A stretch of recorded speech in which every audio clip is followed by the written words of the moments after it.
So the next tournament we played in our Road to FM series is Milton Keynes, which is a nicely situated tournament, pretty strong tournament as you can see here. A lot of good players, IMs, masters playing in it because it's quite nice location, easy to get to in between the Birmingham to London line, so very easy to get to. Strong tournament, relatively quite nice location. It was played in a church hall, a bit crowded, obviously. It's a bit.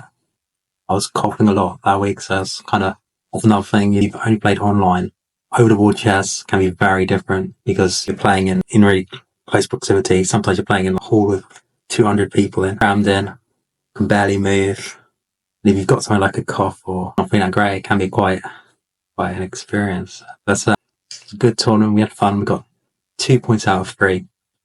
We had a couple of buys in evening rounds. Gained a couple of video points, but we basically just lost to an IM, beat 2 players of around 1950, so basically did what we were meant to do, really. But I think we learned quite a bit from the tournament, actually. Now, some really interesting games, particularly by Mark Epton.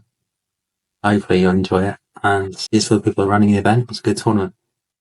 So game 1, pretty tricky pairing, actually. We're playing against Alexander Hertog, who's a junior. And he's around 200 lower than me, but I think I knew he was going to be a tough player to play. So I've got experience against a lot of these juniors. Always very underrated. We saw actually at the World's Rapid and Blitz, a lot of the juniors do really well. So Livio beat a Grandmaster. So there's a bit of controversy there. So I knew this would be a tough game. So we went for D6, offering transposition to the check perk, but he declined. So it's fairly standard position. It's sort of like a King's Indian, basically. I had some ideas here that maybe I could push for E5, play like knight D7, E5, maybe try and benefit from not having the knight on F6, which you normally have in the King's Indian. But bear in mind here, it's 60 plus 30, so I'm having to play a bit fast. My opponent quite slowly here. I think he was considering playing E4 type stuff, but he ended up going into this sort of mainline sort of Fianchetto King's Indian. It's cool because it's fairly equal. The main problem we're going to have here is black is how we're going to create winning chances if he's happy for a draw. And so I had an idea here that I was going to go for C5. So normally here, we'd be going for E5, the knight D7, and then E5. But instead, I wanted to go for this move, which is interesting, I think. This is a slightly different plan than normal, because we're basically got King's Indian, but with C5, we're sort of allowing him a chance to take the queens off. But in this specific line, it's actually pretty bad for him if he takes. So let's have a look at this. A lot of players wouldn't play C5 here because they'd be worried about this, especially against a lower rated player, but I actually prefer black here. I think this is actually almost a trap for white to fall into because this squares on B4. I don't know why I did that. The B4 and D4 are a lot weaker than D5 and B5 here. We've also got an option, our rook on D8, I think it's knight on C3 as a useful move. So we can look at playing bishop E6, because let's say castled, go bishop E6, and we got some pressure. But he didn't go in for this. He went for D5, which turns into sort of Benoni. I think this suits us, actually, compared to the main lines of the Benoni. He hasn't got a lot of the annoying options with F4, so it's a safe Benoni, but it's still probably about equal, nothing special. But in a game, I was actually kind of happy because he'd spent about half an hour, or actually more, I think he might have 35 minutes, and I'd only spent like 2 or 3 minutes. So with this time control, 60 plus 30, very easier to get into time trouble. It's the fastest time control you can have, and to be a slow play rated, so you've got a good time advantage. And the nice thing about the Benoni is it's quite tricky for white. There's always practical chances. Black, yes, be very careful. This is the main line. There's probably been like 1,000,001 different moves tried here. Let's say bishop F4, maybe rook E1's possible as well. The game he went for knight D2, which is the other move. I think this is the main line, so knight D7 and E4, which is a bit of a surprise, but the engine already thinks we're about equal now. The engine thinks we're equal. This is just a normal equal type position. I'm just going to try and get this knight to E5 if I can. This knight F6 to E5 probably, or try and go for B5. So it should be about equal. I went this way, which I think is actually a mistake. Slight error maybe. Queen C2 and a B5. So I think here, the best move probably played something like Queen A5 or just A6. Instead, I wanted to make him think a bit because he's already at the end of half hour on his clock. I wanted to make him think here. on its own. And the nice thing about a move like b5 and these types of positions is, if you think about like Enko Gambit, where we sat this b-board, it's kind of similar. But I feel like we're always going to get a reasonable amount of counterplay with our bishop going to a6, our rook coming to b8. And yeah, the Indian thinks it's only about 0.17 to white, so even if he takes it, it's not a problem. And in practice, I think a lot of players, when you play b5, aren't going to take on b5. They're going to play something like a3. If they play a3 here, a bit better, yeah, 0.7 to us. So sort of forcing him to calculate and hopefully live into a tricky position. We'll go bishop a6. There's an error, so the engine wants me to play rook b8, which, yeah, makes sense. Just go for long-term pressure. So let's say rook b8 here. It's something like a4, a6, knight c3, and it wants me to play knight h5. And it thinks we've got a cool type position. Not too bad. That's probably what I should have done. Instead, we went for bishop a6. He played a4. He's just defending his knight. We could take it in the game. Played rook b8, I think. We're just trying to pressurize, try and force him into some sort of error or concession. He goes rook e1. I think I was most concerned about f4, even in the game. If he plays f4, he's actually better, I think. But it's very hard in these positions to play f4. So he didn't have much time on the clock. I think he had about 15 minutes left. And I had like 35 minutes. So if you play a move like f4, he needs to calculate knight g4. Even sacks here for black. Quite tricky for him. Let's say knight g4 and knight c4. This is quite nice for him, I think. Yeah, very complicated. I can see why he wouldn't want to go into this. In the game, he played rook e1, which queen a5. Interesting. After queen a5, it actually thinks white's still better here. I must admit, during the game, I was coughing a lot, however, but I actually thought black was doing well here. Black was winning. The pressure on the main problem he has is the pressure on e1.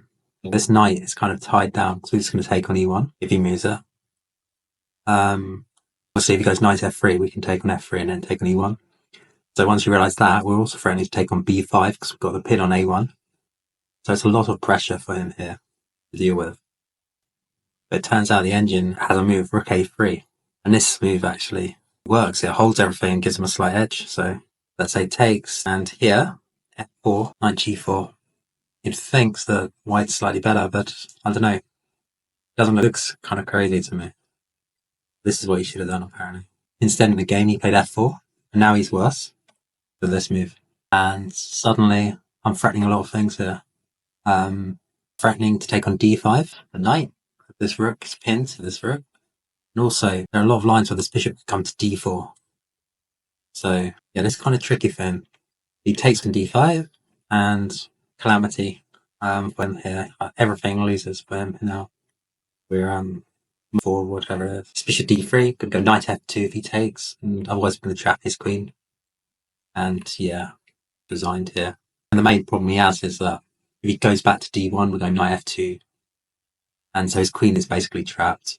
Not really a lot he can do. Just lost. I think in this game, he was mainly the victim of the time situation. I don't think he knew this line particularly well. And I think these Benoni structures are much harder for white to calculate in low time pressure than black, because with black, we have so many easy to play plans. Like we could just play knight g4 and knight e5 if we wanted. This knight to g4 and then to e5, or we could just go for a6, b5, or we can do what I did in the game where we just sack the pawn on b5. So kind of tricky for white to play these positions with low time. A bit fortunate in this game, I think. Good win. Time control actually made for some quite crazy games, actually. Round 2 was delayed because of this game, which is fascinating, actually. So again, another junior was white against Mark Hebden, who's a grandmaster, ended up coming joint first in the tournament. But as we're going to see, because we're going to show a few of Mark Hebden's games in this tournament, he really showed what a fighter he is, because in this position, he's playing black here. And he's just a pawn down for absolutely nothing, really. And he went on to win this game. So again, the time situation here, this game went on for like 80, 90 moves, both of them in time travel. Essentially, white's just a pawn up against Noe Theorem. And there's a real lack of any, if we look here, he's tried to sack a pawn, but white's managed to just end up getting to an ending, just a pawn up. So I'm thinking, looking at this position, the question is it going to be a draw or a win for white? And Mark Hebden's playing black here. It's hard to see how he can really make a win. This pawn on f7 is very weak. This queen could come to f3, maybe get this bishop to f6 or something crazy like that. Or just slowly march these C and D pawns. Honestly, it's looking pretty grim for black, I'd say. But as we see in the game, slowly, he somehow makes chances. And even here, this looks much better for white, and I think the engine agrees. But after some sneaky maneuvering, suddenly it's equal material. And if you look at the time situation here, imagine the scene, right? There's a last game in any of the sections to go. You've got a grandmaster playing 30 people at the church hall just looking at his game. Crazy situation. I feel a bit sorry for the guy who played white here. He's a kid. He's a junior. Very underrated. He's around 2000 FIDE. It must have been really massive pressure on him. And it goes like this, and you're hoping it'll be a draw here, really. That'd be the fairest result, right? But it keeps on going. And in here, I'm actually thinking, I remember at this time, because they have this live feed of the game, and I was thinking, oh, maybe white's the one pushing, because you can get the D pawn up, get it to D6, and black's the one having to try and get perpetual, maybe queen B2 or something, but it went this way, and you just blundered the pawn there. But even here, it should still be a draw. But as you can see, slowly managed to get the queens off here, and just great technique here, just bringing the king in. So I resigned this one. So crazy small margins. That brought us to round 2. So round 2, this time we're up against values around 2050. That's his national, he's around 1950 FIDE. And we're white. So this one we went for English. First we just want to get a normal game here. We got some good wins with the English at our last tournament, and we're basically getting a reverse Sicilian, which is fine. I'm always a little surprised E5 is so popular here. It's probably the best move, but unless you play E4 against Sicilian, so you're just playing a tempo down on the Sicilian. So I always think like white should be happy with this, because worst case scenario, you're playing a Sicilian a tempo up, which Sicilian is probably one of the best openings for black anyway, so it can't be bad.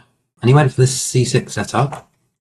He's really solid, and actually posed me some problems, because kind of know that D4 is the main move, but I wasn't 100% sure what the theory was on this, and I didn't want to go into prep. I didn't know how well he knew this. So I'd go into something slightly more unorthodox. And so we've got sort of a reverse perk, which I think is a win for him, because he's slightly better now, actually, according to the engine, but at the same time, got quite a lot of experience in the perk as black, and I'm a tempo up, so regardless of the computer analysis engine here, I actually quite like this position as white. I don't mind it at all.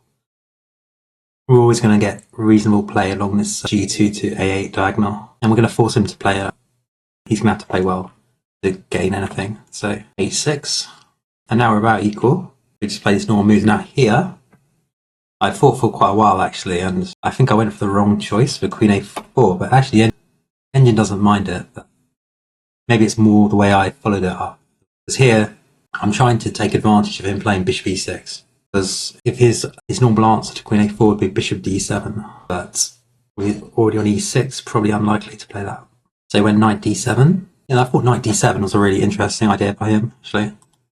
Knight C5, Knight B6 ideas. Made me wonder why I played Queen A4. I should play D4 here, which is quite interesting. So if I play the D4 here, and maybe he plays E4, and now Knight E5, and apparently this is about equal. Looks quite an interesting position, that's what I should have done.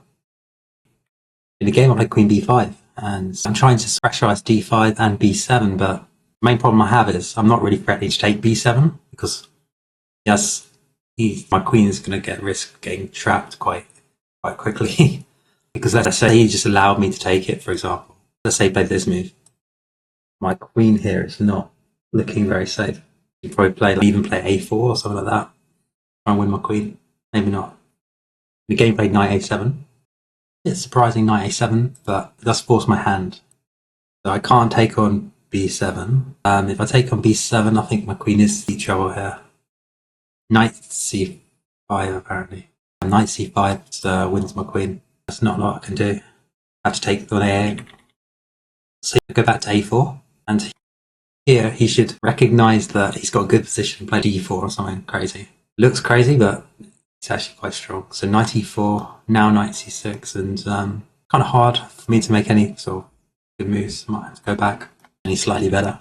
The knight c6. I'm presuming if I play queen b5, he wants to draw, so he'd probably go back to a7. We're about 200 point high rated, and we've got the white pieces, so we want to go for a win. So play e4 instead. Engine thinks d4 might be a better way to do it though, not e4. So d4 here, and then d4 knight e5 again. Apparently is reasonably good for us. But I went for e4. After d4, we're about equal, but in this position here, he actually maybe had some ideas. Maybe he could take on e4. Anyway, d4, knight d5 naturally, bishop d6. That's I thought position's getting okay for me now. We're about equal. 0.19, knight h4. So we're going to try and go knight f5 or f4 if we can at some point, let's say. I think knight f5 is the main one. So we managed to get at least a complicated position where we're out of book and the better player should come out on top, which could be him, could be me, but I feel like the opening's a success for us, even if objectively we haven't got much of an advantage. This is the sort of position we want to have. 3 castles, so I think it's a good move. And now knight a5. So here, we set him some tricky traps to get wary of. So his friend just take d6. Also got ideas on h6, and maybe even bring our queen back to g4. So queen d1 to g4 is a possibility, or even to h5. He has to be a bit careful here.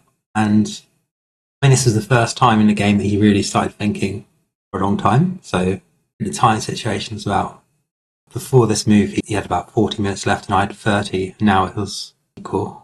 Anyway, played knight c5, queen d1, so I was pretty happy to see knight c5, even if it was an okay move, because, like I say, I want to go to this queen in this side anyway, so he's just forcing my hand. Takes an f5. He could have taken on d5 as well, I think, but took an f5, which is the best move. Takes, and engine wants f6 here. So if he plays f6 here, we're about equal. But it's quite an unnatural move, right? If f6, asking for something to happen on the white squares and the diagonals. This bishop on g2 looks monster now. But I guess tactically it works for him. Because this bishop in d6 looks rubbish, but I guess it just holds everything. And so these knights can maybe, in these close positions, can do quite well. In the game he played bishop e7. Queen c2 was better for me, but I took on e7. So I just thought, let's just have the bishop pay. We can't be bad. We just got the 2 bishops. Bishop on g2, bishop on c1. Lovely diagonals. Try and make an attack happen. After queen takes, I sort of realised that this wasn't as good as I thought. Because it looks great having these 2 bishops, but the attack doesn't really go anywhere. So let's say I played something like queen g4. If anything, he's slightly better here after queen f6. And this pawn on f5 is kind of weak, and this attack isn't really doing anything. So rook e1, queen f6 anyway. Queen c2, so we're about equal now. Now g4. So g4's a mistake by me. I think it's too weakening. Queen h4 may be possible.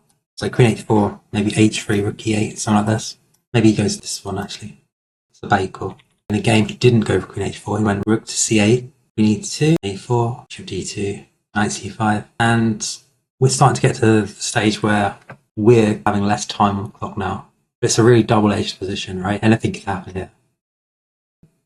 I still felt at the board that I was better, but it turns out it's equal.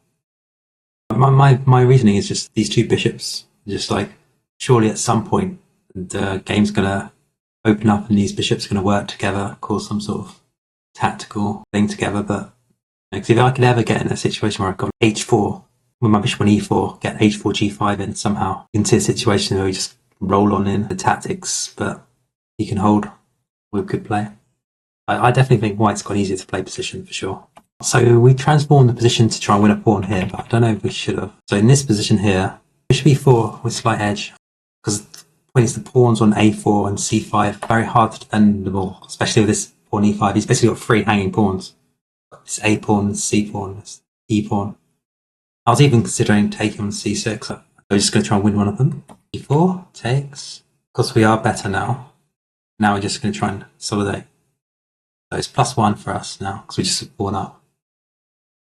This was kind of a turning point, I think, in the game, because I think he has to accept he's a pawn down here and just try and just defend it. played quite slowly. Instead, he lashed out a bit here. I think as you saw that we both had like 10 odd minutes left each, and he just wanted to make it as crazy as possible. So he decided he wanted to sack his knight at some point here. And so this isn't, I think he's just going back to f7 or something. Then he's losing still, but and now this is kind of basic. All I need to do is consolidate now. He has got some pressure on the b2, but the only way he's going to get anything here is if I blunder. I mean, he can try and push c4, get d3 in, but with 30-second increment should be okay. Try and step off a bit. And this is probably as his tactics just don't work for him. His back rank is so weak as well. The rook e8. I have to be a bit careful. There's pawn on d, what I'm going through, but after this. I quite like this idea. The idea is just to, his queen can't move because queen takes g8 checkmate. The rook can't move because queen takes g7. And so the only real move is d2. Then it's bishop b3. Ends the pawn from moving. And he's actually almost in Zutzenblank here. Because what can he really move? If he plays something like, I don't know, queen b6 check, you just move our king one square, maybe to g2. And he's going to run out of checks. So let's say he goes here. He's got no more checks. I'm going to take on here. Oh, let's go. It's just lost. So in the game, he played h5, rook d7, and he resigned. He's going to have to go back to defend this rook. And if he does this, he's just going to take it. It's probably checkmate as well, but I'd probably just do simple like take here. That was a good game for us, actually. English worked. We got into a sort of crazy odd position. We were able to create chances, which put us on 2 out of 2. Now we took a bite, because I've noticed that when you play 3 games a day, the chance of you blundering, particularly as I didn't really know who was going to play this form until I got there. I don't know. I wanted to play well. So I took a bye on both evening rounds. So 2 out of 2, good first day. I actually noticed on the way home actually in round 3. So I'm taking a bye that game, but I was watching the games from the top 6 boards which were live streamed. This game was really interesting. Between Fide Master, Gary Kenworthy and Ebden again. Ebden with the black pieces again. And it got really crazy this game. Gary Kenworthy actually missed the mate in 3 here. Not in this exact position, but we'll come to it. And you remember Mark Hedden had that game where he was a pawn down, he managed to win. And in this game, somehow managed to survive. So it just shows what a huge fighter he is. Because this ending probably looks about equal, but after this, it gets really complicated. Because part of you is thinking, is black actually winning if he can play it b5, a5, a4 and just push? But also maybe white's winning if he can somehow get his h-pawn up. So crazy position. And both of them start taking risks. And I think without an engine, he'd probably no idea what's going on here. But white's actually the one better. And it turns out after this, here, white is the one that has mate in 3. So he needs to play king f7, I think. If he plays king f7 here, queen f1, bishop f6, and so we can see visualization here. King f7, the queen has nowhere to really go except f1 check. Else queen g7 or queen h8 is coming. Knight can't get in time, so king f7 here. And then queen f1's the only move, and then just bishop f6, locking the queen check, and queen's coming to either g7 or h8, checkmate. And so Hebden would lose. And then he'd been hard pressed for the rest of the tournament, right? But instead, in the game, queen d6, and they agree to draw. So crazy, small margins, but great work by Gary to get into the position where he was mate in 3, but he couldn't quite convert it. So round 4 now. So this is the game that we lost, unfortunately. I actually thought I was going to play Mark Hebden in this game as black, so they didn't release the draw till a couple of minutes before the round started, so there's no preparation or anything. There's like a whole group of people on 2.5 out of 3.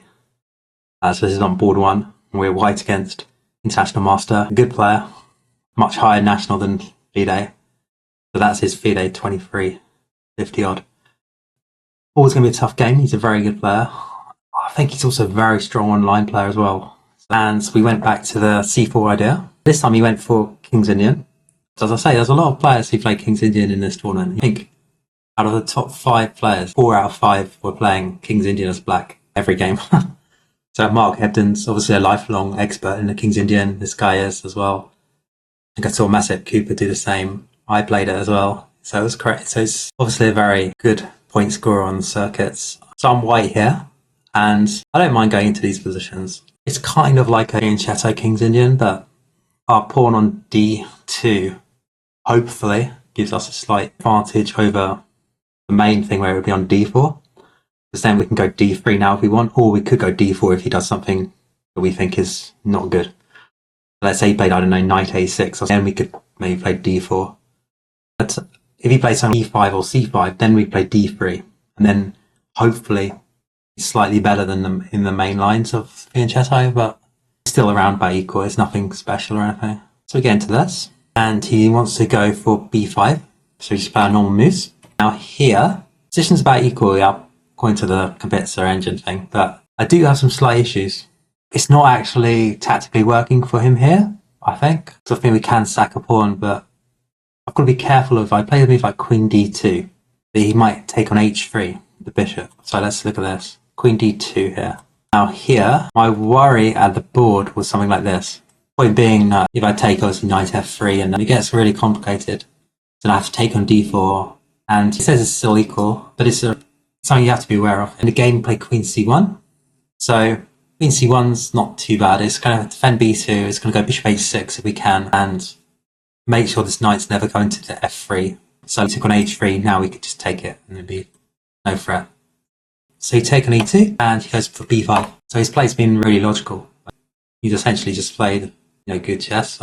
He's just going to he's going to prize open the b file, and without any real risk, he's going to pressurize b2. So already at this point, I was a bit concerned, but not massively. Thankfully, I often play this sort of thing as black, so I know that sometimes the pressure that looks a lot isn't always lethal if you can defend it and go for counterplay on things like bishop a6 coming. And it happened in the game, we were actually doing quite well here.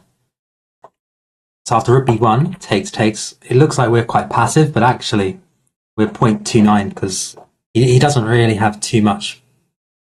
His position looks better than it is, maybe.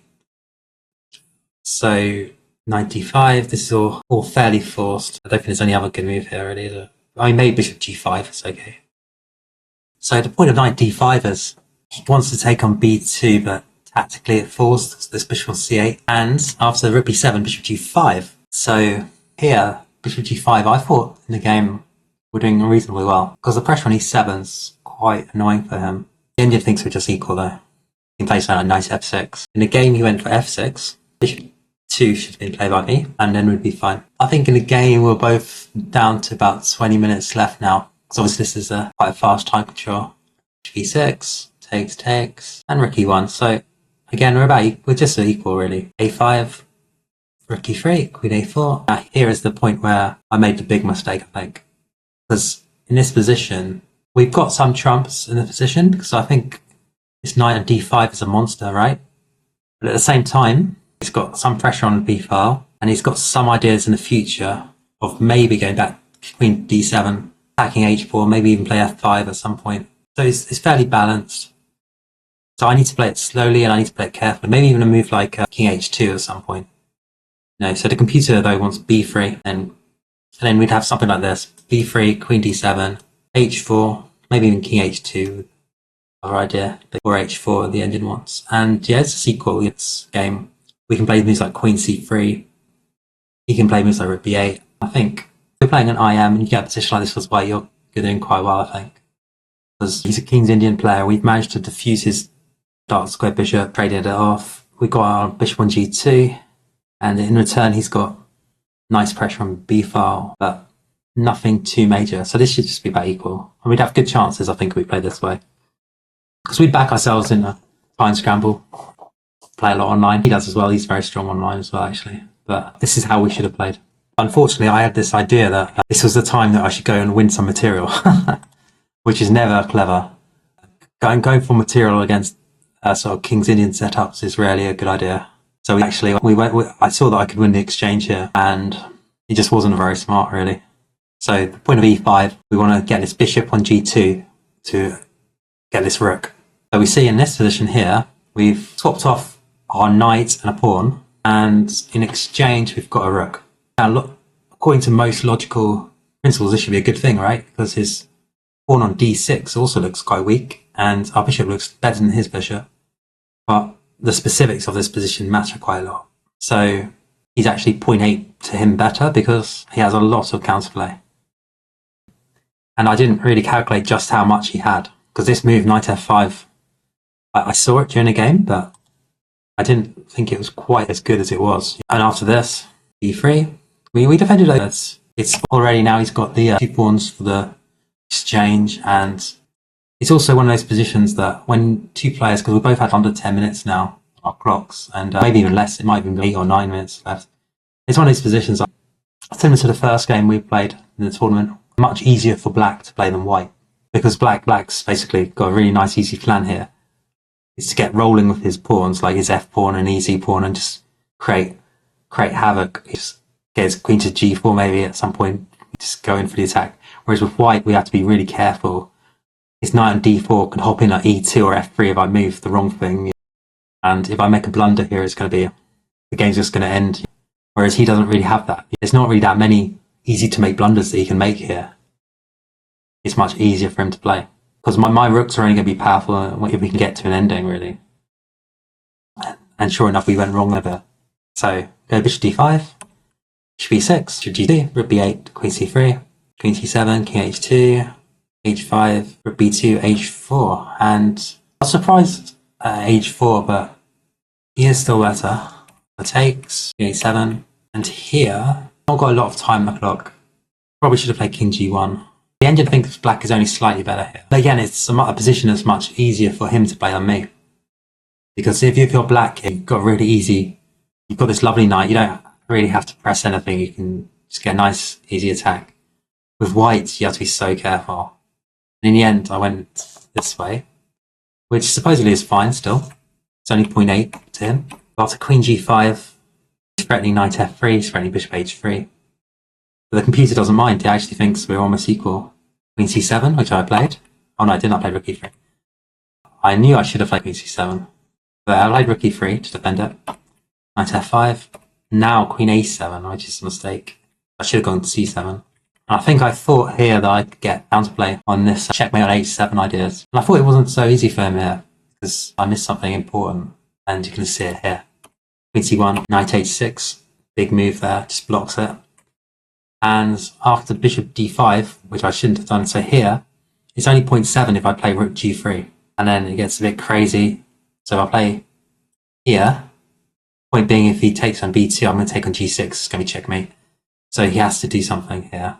And it gets a bit crazy, right? It goes rook f7, queen a8, king g7, rook b1. It's all really crazy. Let's have a look at this line that the engine sees. And it actually sees this. Point being to play, if he takes the rook, I get bishop e4, and I'm actually winning then. But he probably had to go like this, and it's just an absolute mess. He's slightly better, but not massively. In the game, I played this bad move, bishop d5.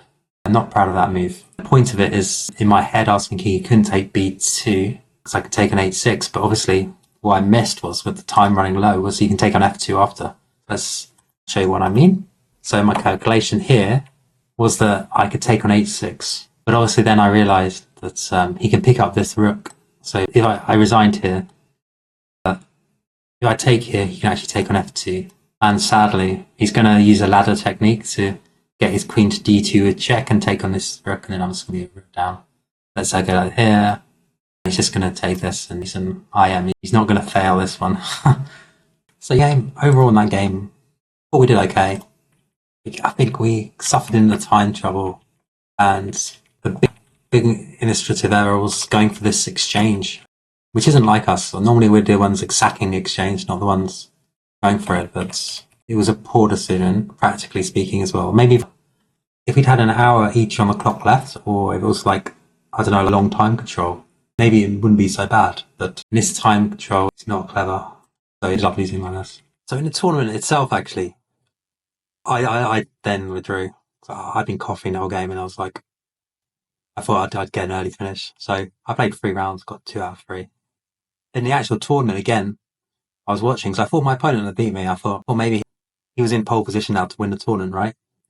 Him, Mazet Cooper, and Mark Hebden were all going in the last round with Jan Moralski, all on the top of boards playing each other. And this game was really interesting between Hebden as black against my previous opponent. So it's a King's Indian, and it's another 95 move game. And as you can see, King's Indian, he'd actually had a similar King's Indian, I think, in one of the previous rounds, where he beat the Indian player Siraj, who's very underrated. He's around 2150 FIDE. So they're going into this again. And I thought it was really ironic that if we look at what happened here, if you remember our game, the previous round, the IM sat the exchange. This time, he was with white, so one exchange up. So, karma thing there happens to both sides. Both King's Indian players sacking the exchange, and with the same results. This is a really long game, and this is just a nightmare for white. I think it's one of those positions again that, do you really want to play this in a fast time control, like 60 minutes plus 30? Maybe if you had traditional 90 plus 30, you could think your way out of this as white and play the right moves. But when time starts ticking, black's plays a lot easier with these knights. And as we go through here, you can see, look at the time situation here. 2 minutes left against 25. And, Hebden's a fighter. He's not gonna, we've seen almost every game Hebden in bad positions somehow come out on top. And in this game, he had the good position. So he's right up his street. And as the game goes on, we can see white's starting to have to play on increment. And great technique by Mark Hebden here, going right the way down, almost 100 odd moves, so crazy. So, and just good technique, and checkmate is unavoidable. And so white resigned here, which meant Mark Hebden won the tournament with Mazet Cooper. So we can see here the final standings. It's interesting that the top two players who got 4 out of 5 didn't actually get a chance to play each other. But both played well, both deserves a win. So it was an interesting tournament. For us going forward, probably need to be a lot more careful in those middle games. In the first game, we had a sort of crazy position where got a bit fortunate that our opponent didn't find the right moves. Second game, we played really well. I think that was our best game with the English. We got into a nice position, outplayed him. But in the third game, we played too materialistic. We didn't listen to the dynamics of the position. It was a good learning curve. We gained like 4 FIDE points, which isn't too bad. Hopefully this week, get out the King's Indian videos and a few more checkbook ones. And thank you for watching. I actually got one of these for it. Haven't quite worked out how to use it properly yet, but it's quite cool. If I put an HDMI cable onto it, it should work like a webcam, but better quality. But I need to actually find time to do that. That'd be cool. Yeah, thank you for watching.